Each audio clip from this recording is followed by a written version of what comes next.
Teman-teman semua, selamat sore. Shalom. Salve. Assalamualaikum warahmatullahi wabarakatuh. Waalaikumsalam warahmatullahi wabarakatuh. Om Swastiastu. Namo Buddhaya. Salam kebajikan. Salam sehat untuk kita semua.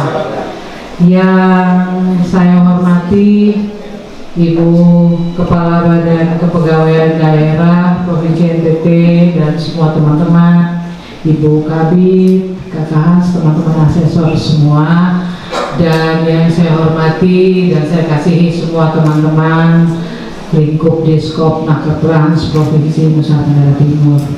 Pada kesempatan yang pertama kami mengucapkan terima kasih dan selamat datang untuk semua teman-teman, Ibu Kaban dan teman-teman, Ibu Kabid, selamat pulang kembali ke rumah ya.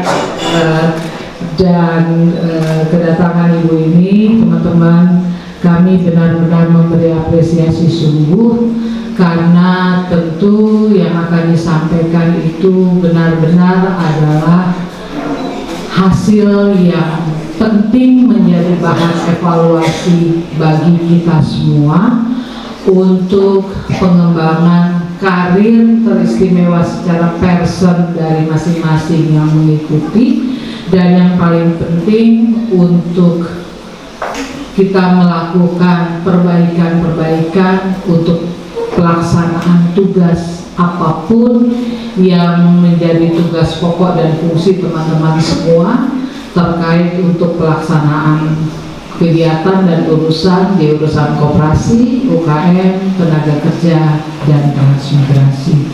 Perlu kami sampaikan, Ibu Kaban dan teman-teman semua, pada kesempatan ini di tempat ini hadir juga para kepala bidang dan kepala UPT, yang mana kami pastikan mereka untuk hadir untuk juga bisa mendengarkan dan pada akhirnya bisa membuka ruang yang luas ya bagi teman-teman semua untuk pengembangan ke depan. Mungkin itu yang kami sampaikan kepada semua teman-teman, dan kami benar-benar berharap pertemuan hari ini Ibu Kaban dan teman-teman bisa membedah secara, kalau boleh, detail. Jadi ibarat apa yang perlu ditingkatkan, kami semua bisa meningkatkan, karena kami benar-benar sangat ingin bisa berkompetensi baik untuk membawa daerah ini menjadi lebih baik. Mungkin itu Ibu Kaban yang bisa kami sampaikan, dan mekanisme selanjutnya saya serahkan kepada Ibu Kaban untuk bisa lanjutkan. Terima kasih Ibu Kadis. Salam. Salve. Assalamualaikum warahmatullahi wabarakatuh. Om Swastiastu. Namo Buddhaya. Salam kebajikan. Yang saya hormati Ibu Kadis dan jajaran yang hadir.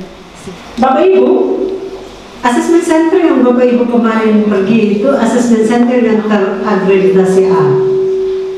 Dasar hukumnya yang pertama, Undang-Undang 5 2014 tentang ASN, PP 11 2017 yang dirubah PP menjadi PP 17 2020 tentang manajemen PNS, Peraturan PAN-RB nomor 38 2017 tentang standar kompetensi, Peraturan Kepala BKN nomor 7 2013 tentang pedoman penyusunan standar kompetensi.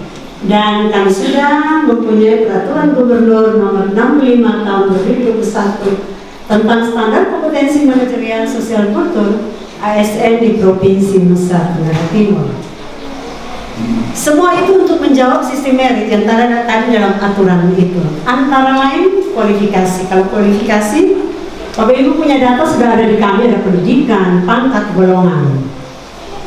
Kompetensi. Kompetensi hard skill, Bapak Ibu di sini ada pengawas koperasi, ada juga kan sekarang kita tidak ada yang fungsional umum lagi, semua pejabat pelaksana apa, ya kan? Nah itu kompetensi teknis kita. Lalu kompetensi softnya apa? Itulah yang kemarin Bapak Ibu ikut uji kompetensi manajerial dan sosial kultur. Kinerja, kita semua sudah mengisi. Mereka persyaratan ada 1360, tapi kita belum buat. 360 itu seorang eselon 2 seperti saya dengan Ibu Silvi nanti sistem acak sampai nilai kita. Bisa sesama kita ada 2 orang, bawahan kita eselon 3 2 orang dan atasan. Tapi ini kita belum buat.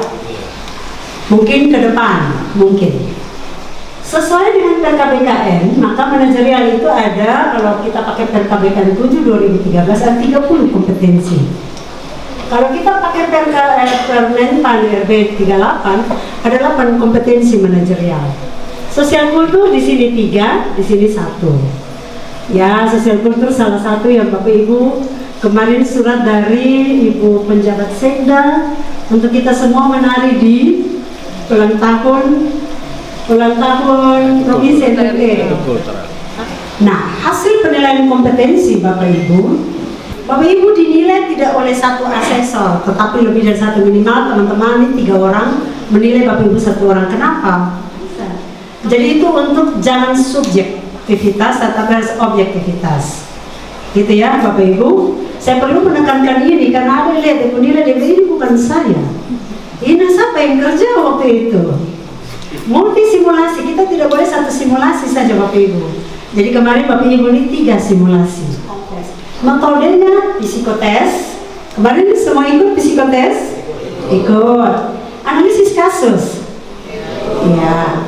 Jadi Bapak Ibu masing-masing pada levelnya, bukan orang level 5 kita kasih nilai sama level 9, beda. Teman-teman akan buat levelnya beda. Wawancara, tapi kemarin Bapak Ibu wawancara dengan CAT. Silakan Pak Hans. Terima kasih Bapak, Ibu Kepala Dinas, Bapak Ibu Pejabat Administrator yang kami hormati, seluruh ASN di Dinas Koperasi, Tenaga Kerja dan Transmigrasi yang sama kami hormati. Selamat siang untuk kita semua. Bapak-bapak dari BKD juga selamat siang. Siang hari ini saya akan melanjutkan apa yang sudah disampaikan oleh Ibu Kepala BKD tadi. Memang hasil penilaian kompetensi ini mungkin akan sangat mencengangkan. Kami bekerja dengan baik ketika kami menilai, ketika ditanya oleh Ibu Kaban apakah cukup, optimal ataupun kurang. Kami juga biasanya memproyeksikan. Jadi dengan jabatan Bapak dan Ibu saat ini, ketika kami proyeksikan untuk satu jenjang lebih tinggi, misalnya dari pengawas ataupun jabatan fungsional muda ke madya, pengawas ke administrator, ketika diproyeksikan satu jenjang lebih tinggi, apakah masuk kategori memenuhi syarat, masih memenuhi syarat ataupun kurang memenuhi syarat. Nah, ini adalah rincian hasil penilaian kompetensi berdasarkan jenis kompetensi. Ada 8 kompetensi yang kami nilai, mulai dari interaksi sosial sampai dengan berpikir analitis. Ini sudah kami urutkan, ini jenis-jenis kompetensi yang dinilai, kemudian sudah kami hasilkan rincian penilaiannya, kemudian kami coba konversikan ke dalam kamus kompetensinya. Ya, ini yang tadi kami sampaikan bahwa semakin tinggi grade atau kelas jabatan yang Bapak dan Ibu miliki, itu semakin tinggi pula tuntutan kompetensi dari Bapak dan Ibu. Sehingga orang yang berada di level grade 1 misalnya, ataupun grade 5 yang ada di sini, itu berpikir analitis standar kompetensinya hanya 2. Sedangkan grade 7 sudah naik ke berpikir analitis standar kompetensinya 3. Demikian pun kompetensi-kompetensi lainnya sampai dengan interaksi sosial. Tabel ini kurang lebih intinya menjelaskan hal tersebut. Lalu untuk grade 6, 8, grade 9 sampai dengan grade 11. Kalau tadi di level grade 7 atau pelaksana yang S1 itu tadi hanya 3. Kalau sudah di grade 11 untuk seorang yang berada di jenjang jabatan media, itu level yang diminta itu di grade standarnya adalah di level 5 untuk berpikir analitis. Contohnya seperti itu. Ya, ini adalah jenjang level-level kompetensi yang ada. Kurang lebih standar kompetensi ini kita merujuk pada Perka BKN nomor 7 2013. Semakin tinggi level kompetensi, itu semakin tinggi juga tuntutan yang diminta, semakin tinggi juga grade yang harus memenuhi standar kompetensi ini. Kurang lebih maksudnya seperti itu. Bapak dan Ibu dapat mempelajarinya secara mandiri di Perka BKN nomor 7 tahun 2013. Misalnya di level 1 untuk berpikir analitis itu cukup mengetahui saja masalah. Kemudian level 2 sudah memahami secara sederhana. Kemudian level 3 sudah mengelompokkan dan menguraikan masalah. Kemudian di level 4 sudah mengidentifikasi akar masalah dan konsekuensinya terhadap organisasi. Kemudian di level 5 sudah bisa melihat dampak jangka panjang. Kemudian sudah di level 6 sudah multi perspektif dan melibatkan banyak unsur. Ya, itu hasil penilaian kompetensi yang sudah dicapai. Selanjutnya kita akan masuk pada penilaian potensi yang akan disampaikan oleh Bapak Psikolog kita, Bapak Stefan. Kami persilakan Pak Stefan. Kita tepuk tangan dulu. Baik, terima kasih Pak Hans selaku administrator. Izin Ibu Kapan untuk melanjutkan. Ibu Kadis yang kami hormati, Bapak Ibu pejabat administrator, Bapak Ibu peserta penilaian kompetensi yang sama kami hormati. Selamat sore untuk kita semua. Baik, saya akan menyampaikan laporan potensi. Potensi itu apa sebenarnya? Jadi potensi itu adalah kemampuan dasar yang sudah dimiliki oleh kita dari individu sejak lahir, dan itu sifatnya kecenderungan atau bibit-bibit. Ya, baik, kita akan melihat. Kemarin kita sudah mengikuti 2 tes psikologi, yaitu tes kepribadian dan sikap kerja. Nah, biasanya dalam sesi psikotes itu ada 3 komponen penting yang mau dicapai oleh seorang psikolog. Menggambarkan psikodinamika yang terdiri dari aspek intelektual atau IQ, kecerdasan, sikap kerja dan kepribadian. Nah, untuk pelaksanaan kemarin kita tidak mengikuti tes IQ. Biasanya tes IQ itu ada jawaban benar dan salahnya dan dengan batasan waktu dan rentang tertentu. Kemarin kita mengikuti 2 tes, yaitu tes kepribadian dan tes psikotik atau sikap kerja. Bagaimana adaptasi Bapak Ibu terhadap tuntutan organisasi, budaya kerja, gaya kepemimpinan itu akan terlihat pada tes yang kedua ini. Dari 2 tes tersebut kami akan mendapatkan 3 komponen besar potensi, yaitu sikap kerja, kepemimpinan dan kepribadian. Dari 3 komponen ini nanti akan menghasilkan 13 aspek, di mana 13 aspek potensi ini kami memilih karena ada kaitannya dengan kompetensi dan kinerja dari ASN. Karena bicara terkait dengan potensi itu sebenarnya banyak sekali. Kalau kita mau kali itu potensi seperti apa. Baik, yang pertama adalah sikap kerja. Sikap kerja yang kami nilai adalah sistematika kerja atau keteraturan kerja dan ketekunan kerja. Yang berikut adalah aspek kepemimpinan. Di sini ada 4 aspek potensi terkait dengan kepemimpinan, yaitu bagaimana motivasi untuk memimpin, pengambilan keputusan, pengendalian diri orang lain dan ketegasan. Dan aspek kepribadian, di sini ada 7 aspek kepribadian yang kami pilih, yaitu terkait dengan kepercayaan diri, penyesuaian diri, ketaatan, stabilitas emosi, daya tahan stres, motivasi berprestasi dan inisiatif diri. Selanjutnya adalah cara membaca laporan potensi ini seperti apa. Nah, untuk laporan potensi atau psikologi nanti ada bersama dengan laporan kompetensi. Di depan laporan kompetensi, di belakangnya ada laporan potensi. Cara membacanya seperti ini Bapak Ibu. Ini adalah deskripsi dari aspek potensi dan ini adalah hasilnya. Nah, kategorinya ada 5, dari kurang sekali sampai baik sekali. Jadi letak atau posisi Bapak Ibu ada di mana itu sesuai dengan tanda X ini. Nah, ada yang X plus, ada yang minus. Nah, itu pembedanya di situ. Nah, mungkin itu dulu dari saya terkait dengan penilaian potensi. Mungkin ada hal yang akan disampaikan, nanti lebih jelasnya disampaikan oleh Ibu Kepala Badan. Terima kasih. Nah, saran bisa klasikal seperti ini, ada bintang, sosialisasi dan seterusnya. Non klasikal, Bapak Ibu mungkin kalau ada uang, Bapak Ibu bisa belajar di mana. Ada juga bisa ke swasta, bisa coaching, mentoring dan seterusnya. Sekarang BPSDMD banyak e-learning. Jadi Bapak Ibu bisa daftar untuk belajar secara mandiri.